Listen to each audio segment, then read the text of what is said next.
नमस्कार दोस्तों, मैं हूं राज शर्मा। आप देख रहे हैं यूट्यूब चैनल हाईवे नाइट। दोस्तों, आज की कहानी में जो बताने जा रहा हूं जिस सज्जन की है, उनका नाम है मोहन।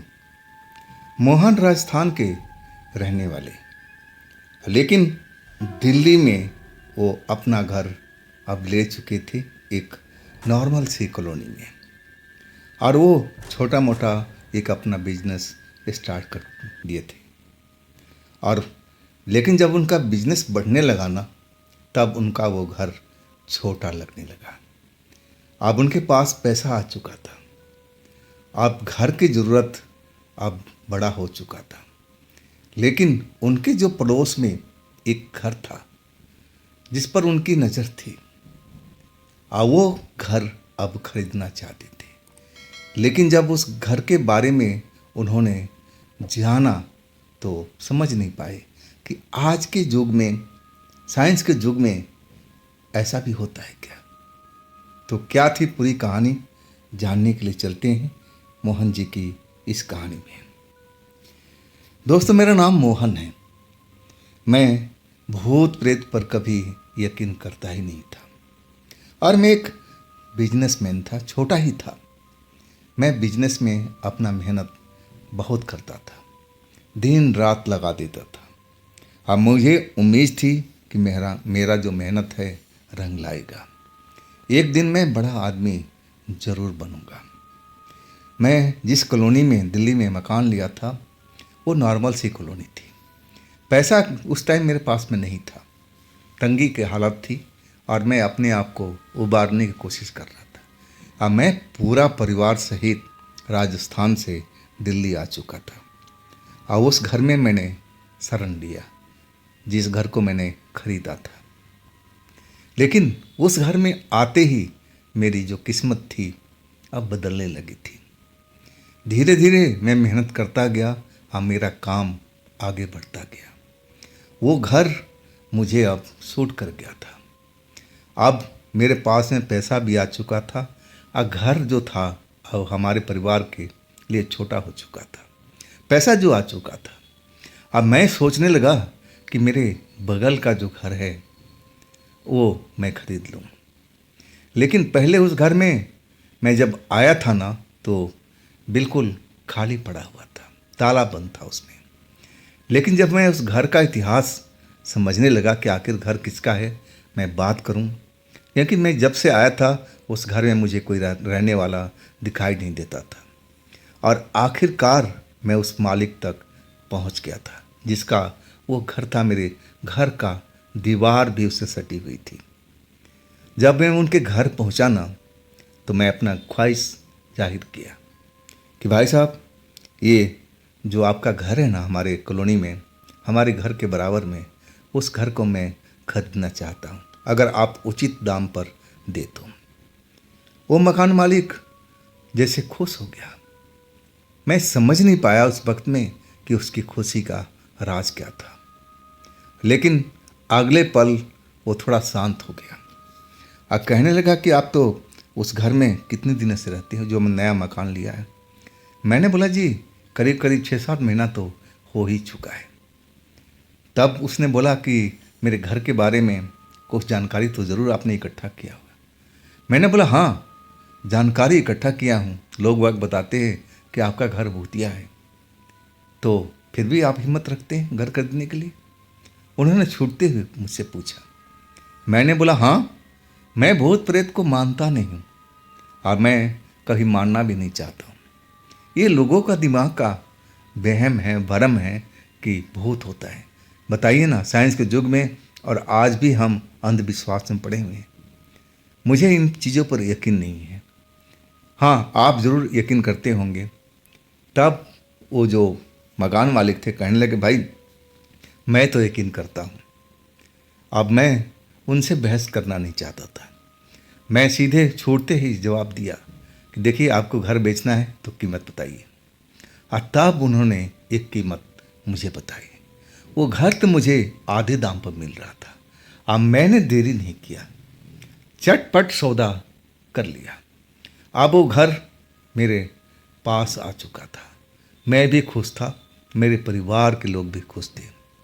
लेकिन मेरी जो एक बूढ़ी दादी थी वो नाराज़ थी, क्योंकि आस पड़ोस में वो जाती रहती थी और उनको पता था कि ये घर भूतिया है। वो मुझसे कहती भी थी कि मोहन, ये घर नहीं खरीदना। लेकिन मैं दादी को समझाता था कि दादी, भूत प्रेत कुछ होता नहीं है आज के युग में, सब मन गढ़ंत की बातें हैं, दिमाग का भ्रम है और कुछ नहीं है। और दादी मुझ पर नाराज़ हो जाती थी। उनका उम्र काफ़ी था, मेरे दादाजी तो गुजर गए थे, लेकिन दादी अभी भी अब पुराने हाड़ मांस की जो थी अभी भी अब अपनी जगह पर सही थी। बस उनको दवाइयों की ज़रूरत पड़ती थी और दवाइयों के बल पर अभी भी चल फिर रही थी। और दादी को लाख समझाने के बाद भी मैं उस घर का सौदा कर लिया था। और दादी बेहद मुझसे खपा थी कि तुझे ये घर खरीदना नहीं चाहिए। खैर, वो घर तो अब मेरे कब्जे में आ चुका था और इसके बाद मैं घर को खोल दिया, साफ सफाई सब करवाने लगा, मजदूर लगा दिया। अब मैं चाहता था कि दोनों घर को मैं एक बना दूं। अब बीच में जो दीवार थी वो दीवार को हमने तोड़वाना शुरू कर दिया, ताकि एक गेट इधर से भी घर के अंदर से ही लग जाए, आने जाने में सुविधा हो जाएगी। हाँ, ये सब करते करते घर की मरम्मत, क्योंकि घर काफ़ी पुराना था, टाइम तो ज़रूर लग गया। और जब दरवाज़ा लग गया, घर की साफ़ सफाई, पेंट वगैरह हो गया, और तब हम लोग बेहद खुश थे। मैं तो अपना रिहाइश उसी कमरे में कर लिया। अपना पलंग वलंग, एक बड़ा सा बिस्तर और सब कुछ अपना सेटअप हो चुका था। मैं अपनी पत्नी के साथ अब उसी घर में आ चुका था और बाकी जो परिवार था मेरे पुराने घर में ही रह रहे थे, जिसमें दादी भी थी। वैसे खाना तो हमारे पुराने घर में ही बनता था। आप सिर्फ हम रहने के लिए उस घर में आ जाती थी रात के टाइम में। और एक रात वो मैं कभी भूल नहीं सकता। शायद वो अमावस की रात थी, मुझे सही ढंग से याद नहीं है। लेकिन जब मैं खाना खा के अपने पत्नी के साथ उस घर में सोने के लिए आया तो रात काफ़ी हो चुकी थी और वो संडे की रात थी। और संडे की रात हम लोग के पास में थोड़ा वक्त होता है और हम अपने यार दोस्तों से बातचीत करते हैं, कोई मेहमान भी आ जाता है। वैसे ही उस रात भी हुआ था, मेहमान भी आए थे। और इसके बाद जब विदा हुए तब हम उस घर में आए थे और तब रात का 11:30 बज चुका था। मुझे नींद भी आ रही थी, अब पत्नी भी नींद से अब व्याकुल थी, सोने की कोशिश कर रही थी। और फिर हम लोग उस पलंग पर आकर के सो गए थे। मैं भी गहरी नींद में था और मेरी पत्नी भी गहरी नींद में थी। अचानक मेरी जब पत्नी चिल्लाई ना तो मेरा नींद खुल गया। अब मैं अपने पत्नी को डांटते हुए कहने लगा, अरे भगवान, इतनी रात को और तुमने मेरा नींद बिल्कुल तोड़वा दिया। क्या हुआ तुम्हें, क्यों चीख रही हो, क्या देख लिया तूने, कोई सपना ही ख्वाब देख लिया? लेकिन जब मैं देखा ना कि आखिर मामला क्या है, कमरे में 0 वाट का बल्ब चल रहा था और मेरी पत्नी अब बैठी हुई पलंग पर उकड़ू बैठी हुई, अब पूरा बदन उसका कांप रहा था सूखे पत्ते की तरह। जब मैं उठ करके बैठा कि आखिर मामला क्या है देखूं, तो मैं जैसे ही देखा दरवाजे के पास में एक औरत और सफ़ेद साड़ी पहने हुए, पूरा घूंघट निकाले हुए खड़ी थी। मेरी पत्नी के साथ में क्या हुआ मैं उस वक़्त तो समझ ही नहीं पाया। मैं छूटते ही अपनी पत्नी से पूछा, ये कौन औरत है भाई, तूने दरवाज़ा नहीं बंद किया था क्या अंदर से? पत्नी तो जैसे कांप रही थी और कुछ मेरी बात का जवाब भी नहीं दे रही थी कि हुआ तो क्या हुआ था। इतनी डरी हुई थी वो। और अचानक जो औरत घूंघट काढ़े खड़ी थी, उसने अपना जो घूंघट था धीरे धीरे हटाना शुरू कर दिया। मैं जब उसका शकल देखा ना तो मेरी रूह कांप गई थी। इतना भयानक शकल मैंने कभी जिंदगी में देखा नहीं था। बड़ी ही डरावनी उसका चेहरा था, आंखें तो जैसे बाहर निकले हुए थे और चेहरा बड़ा भद्दा कटा फटा, जैसे उसको जख्म का कई निशान उसके चेहरे पर, शरीर पर सब कुछ दिख रहे थे। वो घूंघट उठा करके हमारी पत्नी की तरफ एक एक कदम बढ़ाती हुई आ रही थी। मैं कुछ पल के लिए तो एकदम जड़ हो गया था, मतलब स्टेच्यू बन गया था। मेरे मुंह से आवाज़ तक नहीं निकल पा रही थी कि जो मेरे सामने चल रहा, मैं कोई ख्वाब देख रहा हूँ या रियल टाइम में। मैं यकीन ही नहीं कर पा रहा था कि आज के युग में भी भूत प्रेत होते हैं और मेरे सामने में सब कुछ चल रहा था। मेरी पत्नी कांप रही थी, रो रही थी, लेकिन मैं उसको परवाह नहीं कर पा रहा था। मैं तो बस स्टेचू बना हुआ था, आंखें फाड़ फाड़ कर उस औरत की देख रहा था, जो धीरे धीरे कदम बढ़ाती हुई मेरी औरत के पास आ गई थी। और उसने मेरा पत्नी का हाथ पकड़ लिया। और तब पत्नी फिर जोर से चिल्लाई और तब मेरा चेतना जागा। मैं हड़बड़ा करके उठा और उस औरत को धमकाते हुए कहने लगा, तू कौन है, मेरे घर में कैसे आ गई? तुझे पता नहीं है ये घर किसका है? अब मैं शोर करने लगा था, मेरी पत्नी भी चिल्ला रही थी।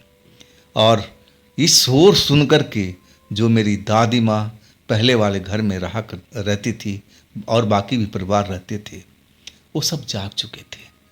और दादी माँ को शायद इस चीज़ का एहसास हो गया था कि ज़रूर हमारे बच्चे के साथ कुछ बुरा चल रहा है, और उसके लिए वो तैयार थी।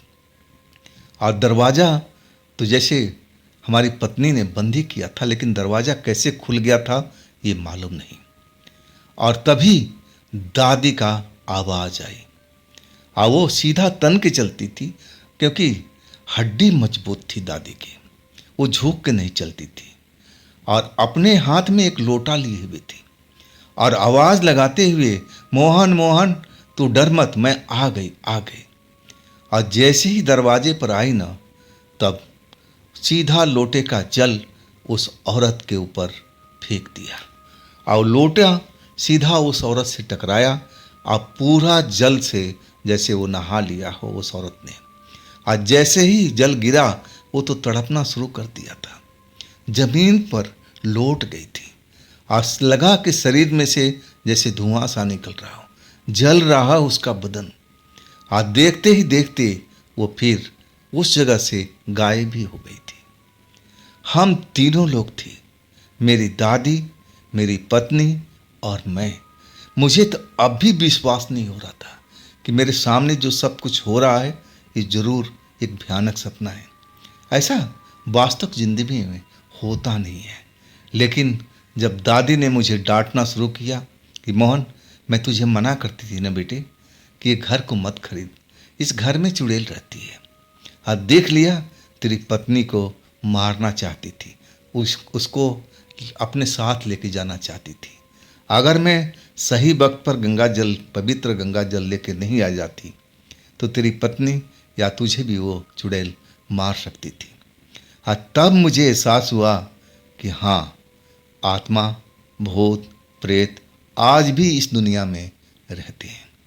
अब फिर हम लोग उस घर से अपने पुराने घर में आ चुके थे। दरवाज़ा अच्छी तरह से बंद कर दिया, दो दो ताले लगवा दिए, जो नया दरवाज़ा खुला था। रात भर हम लोग सो नहीं पाए थे। मेरी पत्नी का तबीयत बिगड़ने लगी थी, क्योंकि उस चुड़ैल ने मेरी पत्नी का हाथ पकड़ लिया था। बुखार चढ़ने लगा था। दादी हमारे पुराने ख्यालात वाली थी और सब जानती थी कि ऐसे वक्त में क्या करना चाहिए। वो पूजा पाठ करती थी। अब मेरी पत्नी को पूजा पाठ वो करने लगी, झाड़ फूक करने लगी, लेकिन आराम नहीं हुआ, बुखार चढ़ता रहा। आखिरकार हमें सुबह डॉक्टर के पास ले जाना पड़ा पत्नी को, लेकिन डॉक्टर की दवाई भी तो काम नहीं कर रही थी। बुखार कभी उतर जाता फिर चढ़ जाता। मेरी दादी कहने लगी कि देख मोहन, कोई तांत्रिक के बुला के लिया, जो अच्छा तांत्रिक होना उसको लेके आना। और मैं अब दादी को बात को काटना नहीं चाहता था। मुझे मालूम चल पड़ा था कि आज भी तंत्र मंत्र काम करता है। इसके बाद मैंने एक तांत्रिक बाबा को लेके आया था। और फिर हमारे घर में झाड़ फूक हुआ। तांत्रिक बाबा ने पूरा इतिहास पूछा उस घर का। और फिर दादी ने बताया और जितना मुझे जानकारी थी हमने भी बताया। और तब वो तांत्रिक कहने लगा कि देखो, तुम लोग को इस घर में अभी रहना ही नहीं चाहिए था। तुम्हें रहने से पहले किसी तांत्रिक को दिखवा लेना चाहिए था, झाड़ फूक करवा लेना चाहिए था, घर को पवित्र करवा लेना चाहिए, तब रह जाकर रहना शुरू करते। लेकिन तुम लोगों ने बहुत जल्दी की। खैर, अभी भी कुछ नहीं बिगड़ा है। मैं आ गया हूँ ना, तो इस घर को अच्छी तरह से पवित्र कर दूंगा। फिर ये घर आप लोग के रहने लायक बन जाएगा।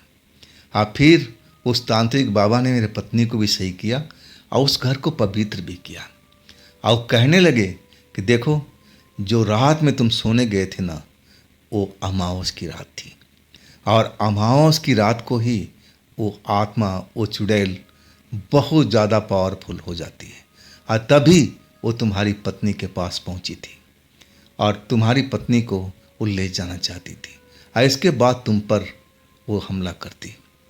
मैं तो ये सुनकर के डर चुका था और मैं अब उस तांत्रिक बाबा को धन्यवाद देने लगा कि बाबा, आपने मेरा बहुत बड़ा उपकार किया। और इसके बाद हम लोग उस घर में रहे नहीं। पुराना घर भी हमने बेच दिया, नया घर के साथ में वो भी बेच दिया था।